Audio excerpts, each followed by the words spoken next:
हम लोग देख रहे हैं फाइलम प्लेटीहेल्मिन्थिस के बारे में देख रहे हैं। टॉपिक नंबर है 4.2.4। ये फाइलम प्लेटीहेल्मिन्थिस है। ये फाइलम प्लेटीहेल्मिन्थिस पहले फाइलम प्लेटीहेल्मिन्थिस के बारे में देखने के पहले जो है इसको फाइलम प्लेटीहेल्मिन्थिस के जो मेंबर हैं इसको फ्लैट वर्म भी हम लोग बोलते हैं। फ्लैट वर्म, जो फाइलम प्लेटीहेल्मिन्थिस के मेंबर है उसको फ्लैट वर्म बोलते हैं। फिगर 4.9 में इसको दिखाया गया है। सबसे पहले हम लोग इसको देखने की कोशिश करते हैं। ये they have dorsoventrally flattened body. Body कैसा होता है? डॉर्सोवेंट्रली फ्लैटेंड बॉडी होता है, इसीलिए इसको फ्लैट वर्म बोलते हैं। इसको क्या बोलते हैं? Flat worm. 4.9 फिगर में हम लोग देखने की कोशिश करते हैं। 4.9 ये फिगर है। 4.9 यहाँ पे है। ये 4.9 में ये फिगर है। 4.9 यहाँ लिखा हुआ है एग्जाम्पल ऑफ प्लेटीहेल्मिन्थिस। ये एग्जाम्पल ऑफ प्लेटीहेल्मिन्थिस है। पहला एग्जाम्पल क्या है? पहला एग्जाम्पल है टैप वर्म और दूसरा एग्जाम्पल क्या है? Liver fluke. तो फाइलम प्लेटीहेल्मिन्थिस का पहला एग्जाम्पल है टैप वर्म, दूसरा एग्जाम्पल है लीवर फ्लूक। यहाँ पे देखते हैं ए नंबर जो है, ये ए नंबर ये दिखाया हुआ है टेप वर्म है। ये ए नंबर जो है ये टेप वर्म दिखाया हुआ है। टेप वर्म, इसका डायग्राम को टेप वर्म है हम लोग बनाने की कोशिश करेंगे। और दूसरा है लीवर फ्लूक। ये लीवर फ्लूक का डायग्राम है। लीवर फ्लूक, इस डायग्राम को भी हम लोग बनाने की कोशिश करेंगे, लीवर फ्लूक के डायग्राम को। तो सबसे पहला काम इसमें करेंगे कि फाइलम प्लेटीहेल्मिन्थिस का एग्जाम्पल क्या है। तो फाइलम प्लेटीहेल्मिन्थिस का एग्जाम्पल है ये टेप वर्म है ए, और बी है लीवर फ्लूक। ये दो एग्जाम्पल याद करेंगे हम लोग और इस डायग्राम को हम लोग बार बार बनाने की कोशिश करेंगे। तो फाइलम प्लेटीहेल्मिन्थिस के बारे में दो चार लाइन देखते हैं हम लोग। कह रहा है कि ये दे हैव डोर्सोवेंट्रली फ्लैटेंड बॉडी। इसमें क्या होता है? डोर्सोवेंट्रली फ्लैटेंड बॉडी होता है। डोर्सोवेंट्रली फ्लैटेंड बॉडी होता है, इसलिए इसको क्या कहते हैं? फ्लैट वर्म कहते हैं। इसको कहते हैं फ्लैट वर्म। कह रहा है कि they are mostly endoparasitic. ये क्या होते हैं? इंडो पैरासिटिक, शरीर के भीतर रहते हैं। Indo parasitic, found in animal. ये एनिमल में पाया जाता है। कहाँ पाया जाता है? एनिमल में, including human being. Human being में भी ये पाया जाता है। आगे बता रहा है कि फ्लैट वर्म जो है ये बायलैटरिकली सिमेट्रिकल होते हैं। इसको एक ही भाग से दो बराबर इक्वल भागों में बांटा जा सकता है। फ्लैट वर्म कैसे होते हैं, इसकी सिमेट्री क्या होती है? तो ये बायलैटरली सिमेट्रिकल होते हैं। इसके अलावा इसकी बॉडी 3 लेयर से बनी होती है, इसलिए इसको ट्रिप्लोब्लास्टिक कहते हैं। और इसमें सीलोम नहीं होता है, इसलिए इसको एसीलोम एनिमल्स बोलते हैं। इसको एसीलोम एनिमल्स बोलते हैं। इसमें सीलोम नहीं होता है, इसलिए इसको एसीलोम एनिमल बोलते हैं। विथ इसमें क्या है कि ऑर्गन लेवल ऑफ ऑर्गेनाइजेशन है, ऑर्गन सिस्टम नहीं है, ऑर्गन लेवल ऑफ ऑर्गेनाइजेशन है। ऑर्गन लेवल ऑफ ऑर्गेनाइजेशन, ये बात का ध्यान देना है। टिश्यू लेवल ऑफ ऑर्गेनाइजेशन से एक स्टेप ये ऊपर है, ये ऑर्गन लेवल ऑफ ऑर्गेनाइजेशन है। ऑर्गन सिस्टम नहीं है, ऑर्गन लेवल ऑफ ऑर्गेनाइजेशन है, ये ध्यान देना है, ठीक है।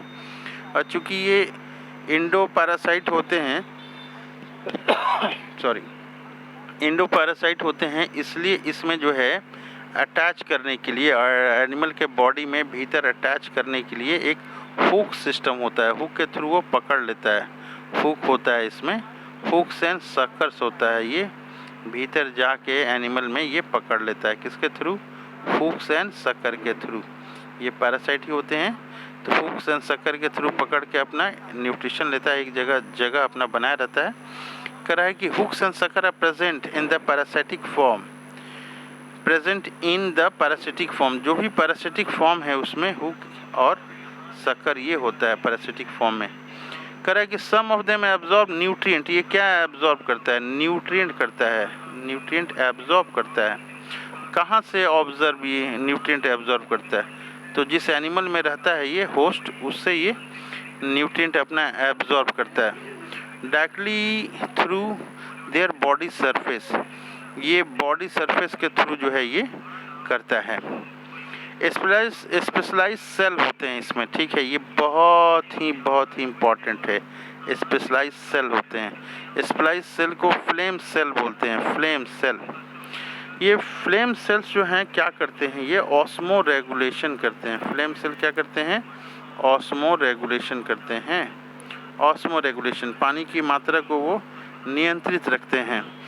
इसके अलावा ये क्या करते हैं, एक्सक्रीशन में भी मदद करते हैं। क्वेश्चन पूछा जाएगा कि फ्लेम सेल कहाँ होता है, फ्लेम सेल कहाँ होता है, तो आप बोलिएगा फ्लेम सेल प्लेटीहेलमिन्थेस में होता है। आगे बता रहा है कि सेक्सेस आर नॉट सेपरेट, इसमें अलग से सेक्स जो है सेपरेट मेल फीमेल नहीं होता है, सेक्सेस आर नॉट सेपरेट। और फर्टिलाइजेशन इसका कैसा होता है, तो फर्टिलाइजेशन इसका इंटरनल होता है। और डेवलपमेंट जो है ये भी इनडायरेक्ट होता है, development through many larval stage, बहुत सारे लार्वल स्टेज होते हैं, इसलिए इसको इनडायरेक्ट कहेंगे हम लोग। कह रहा है कि सम मेंबर, इसका एग्जांपल क्या बता रहा है, planaria, planaria possess high regeneration capacity. Regeneration capacity मतलब बॉडी दो भागों में बट जा रही है तो दोनों भाग अपना अलग अलग डेवलप कर लेगा। एग्जाम्पल क्या बता रहा है, एग्जाम्पल में इसका बता रहा है टेप वर्म, जिसका ये डायग्राम देखे थे, टेप वर्म का ये डायग्राम है, और लीवर फ्लूक का ये डायग्राम है, दोनों का डायग्राम दिया हुआ है। तो टेप वर्म को क्या बोलते हैं, टेप वर्म को टीनिया बोलते हैं, टेप वर्म को टीनिया बोलते हैं। और लीवर फ्लूक को क्या बोलते हैं, लीवर फ्लूक को फैसियोला बोलते हैं, फैसियोला। तो ये दो डायग्राम हम लोग देखते हैं, यहाँ पे दो डायग्राम है। ये एक डायग्राम किसका है, टेप वर्म का है, एक डायग्राम ये टेप वर्म का है, और ये जो है आपका डायग्राम जो है ये लीवर फ्लूक का है। तो दोनों डायग्राम हम लोग बार बार कॉपी में बनाएंगे प्लेटीहेलमिन्थेस का, एक टेप वर्म और लीवर फ्लूक, बार बार प्रैक्टिस करेंगे। तो इस तरह से हम लोग देख रहे हैं कि प्लेटीहेलमिन्थेस जो है इसको फ्लैट वर्म बोलते हैं, इसको फ्लैट वर्म बोलते हैं, और मोस्टली इंडो पैरासिटिक होता है। ह्यूमन बॉडी में भी ये रहता है। ये बायोलैट्रिकल सिमेट्रिकल होता है, ट्रिप्लोब्लास्टिक होता है, एसिलोमेट होता है, ऑर्गन लेवल ऑफ ऑर्गेनाइजेशन होता है, हुक एंड सकर इसमें प्रेजेंट होते हैं, पैरासिटिक फॉर्म में ये होता है। ये एब्जॉर्ब करता है nutrient direct through body surface से। स्पेशलाइज सेल इसमें होते हैं, फ्लेम सेल बोलते हैं, जो कि ऑस्मो रेगुलेशन एंड एक्सक्रीशन में मदद करता है। सेक्सेस सेपरेट नहीं होते हैं, फर्टिलाइजेशन इंटरनल होता है, डेवलपमेंट जो होता है इनडायरेक्ट होता है, मेनी लार्वल स्टेज इसमें होते हैं। और इसके सब मेंबर क्या क्या हैं, मेंबर जो हैं प्लेनेरिया हैं। प्लेनेरिया में क्या होता है, हाई रीजनरेशन कैपेसिटी होती है। इसका एग्जांपल में टेप वर्म है जिसको टीनिया भी बोलते हैं, और लीवर फ्लूक है जिसको कि फैसियोला बोलते हैं। ये डायग्राम को हम लोग बार बार रिपीट करेंगे, बनाएंगे सुबह शाम और प्रैक्टिस करेंगे।